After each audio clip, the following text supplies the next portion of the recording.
Zoti Ministër, javën e ardhshme do të mbahet samiti i NATO-s në Hag, që sigurisht është një ngjarje shumë e rëndësishme, po të gjitha vendet anëtare të NATO-s janë vënë përballë një presionit të shtuar nga Shtetet e Bashkuara, nga administrata Trump për të rritur buxhetet e mbrojtjes në 5%. Si qëndron Shqipëria përballë kësaj kërkese? 2% e kërkuar më herët e kemi plotësuar, e përballon dot vendi ynë?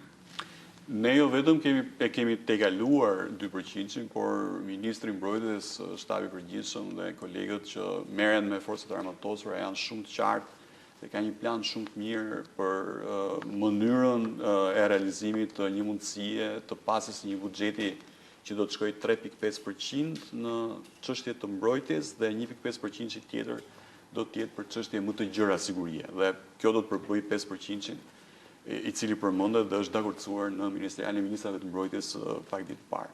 Padyshim që ne i marrim nismat edhe angazhimet me shumë seriozitet dhe do të jemi në gjendje që edhe këtë iniciativë që ka nisur nga administrata e presidentit Trump, ne jo vetëm e kemi vlerësuar maksimalisht, por edhe do ta plotësojmë gradualisht. Ndonë se pak e vështirë. Do ta plotësojmë gradualisht, bazuar edhe në vitet, shtrirjen e viteve që do kërkohet, pasi nuk është një gjë që do ndodhi nesër, nuk është një gjë që do ndodhi menjëherë.